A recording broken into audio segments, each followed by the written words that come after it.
What's going on, y'all? Welcome back to the channel. I appreciate y'all for stopping by. More importantly, I appreciate the love that y'all showed me on that last video about the R5 Mark II and why I love it. So on that note, if you could, please go ahead and like, subscribe, and follow and do all those kind of things. That motivation is all you need to keep on going, man. You know, that's all I'm saying. Shoot, I start seeing love like that, your boy gonna be in front of the Tizoo all the time. But enough of that. Today, we're talking about the CLog2 functionality of the R5 Mark II.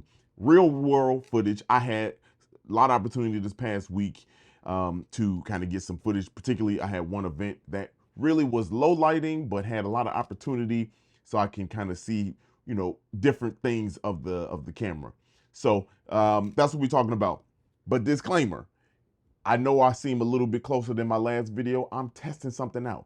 I got the 28 to 70 on there. Now, before y'all jump down your boy's throat, pause. I know that this is not a video camera necessarily, but I refuse to believe that this camera lens is $3,000 and I can't use it for video, just dope ass pictures. I can't go. So I think I figured something out here, and that's also credit to the R5 Mark II. So stay tuned for this, you know, scientific data that I'm putting together. So disclaimer. But CLog2, yeah, I was at this event here in Chicago, and it was a low lighting event, had some lighting, but it was a good opportunity to see a couple different things. Mainly just CLog2, just see how it works in you know, kind of a long form type of situation. I know I used the camera for this, but like just in the real world, me actually doing it, that was like really the first time I had the opportunity. So that's what this video is about. Long story short, it shined. I mean, this ain't nothing new. This is, I guess if you need more evidence to get the R5 Mark II or to believe in CLog2, that's what this video is. It shined, absolutely shined. Now there were some, you know, dark spots in this venue, and as I talk, I'm gonna have, you know, video footage of the event. But there were some dark areas and there were some light areas, and it did well with both.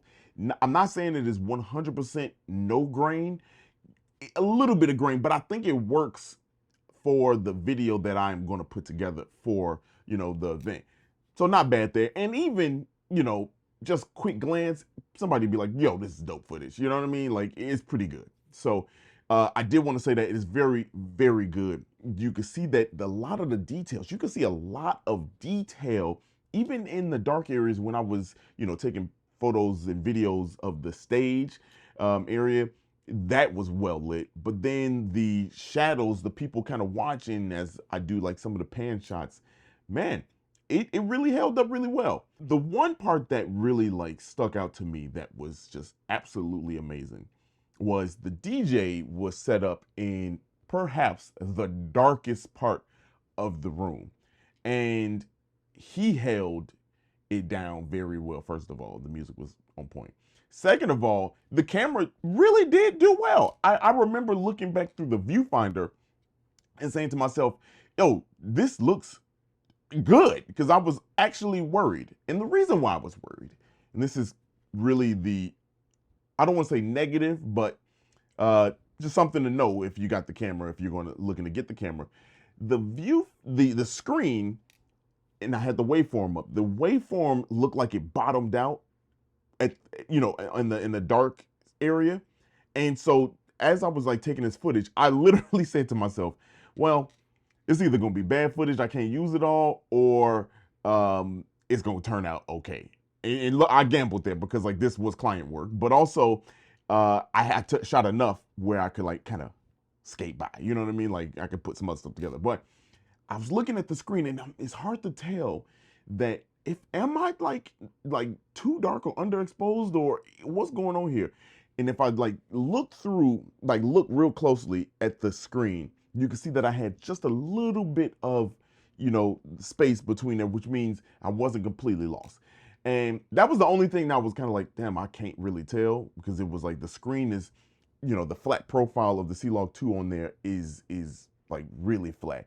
But also I did use the, you know, the feature where you can kind of throw on some color to kind of make it seem like where you're going. I don't really use that too much just because that could be wrong. I use the waveform more. And I mean, I was shocked. So like that'll throw you off a little bit. Just something to note. Just something to note. Overall, like I said, not gonna keep you long on this video because I just want you to see some footage and kind of get, you know, out there what the CLog feature can do in this camera.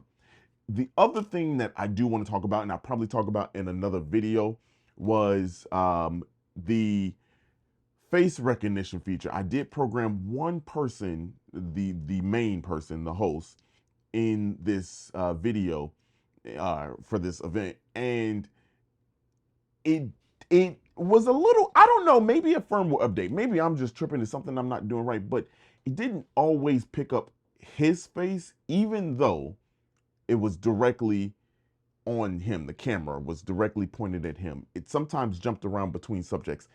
And if you were asking yourself, or you saying, hey, did you take off the feature where it focuses on multiple different things? I have it set to standard, which it was, but then I also dropped it down to basically 0, where it doesn't track, it doesn't move or anything like that. And I know that could be kind of bad, but also there's a feature now where you can people recognition priority first. So that was also on. So maybe a little bit more time I need to spend on that to kind of figure out what that's all about. But nothing major. It did focus quickly, you know what I mean? It just didn't pick up the person that I had programmed. So I don't know. I really don't know. I wonder if, and this is again more data to come, more testing. I wonder if it's because I still had my face and my girlfriend's face still programmed in there, and maybe it was looking for that people priority 2 and 3, and it was kind of like looking to see if it found somebody that looked similar. I wonder if that was the case. But even so, we're 2 and 3. The person I was shooting was number 1 for the night. Long story short, CLog2 is something I cannot live without. I am literally like obsessed with this, and I want another camera for one because yes, I'm still going to be using the R6 Mark II, and that camera is fantastic. I mean, it's a little contrasty compared to CLog2, of course, but yeah, this CLog2 is just fantastic, man. You can't beat it. And if you're thinking about it, if you're on the edge, I hope this footage kind of helped you determine and make whatever decision you need to make. I'm sold, even though I already bought it. Anyway, that's all I got for today, man. Until next time, please like, subscribe, and keep following your boy. I will have more out either on this camera or the test that I told you about with the 28-70. I know y'all probably like, what the heck? This will be my 3rd video on the 28-70. I'm not letting that go. But until next time, y'all, I will see you. Peace.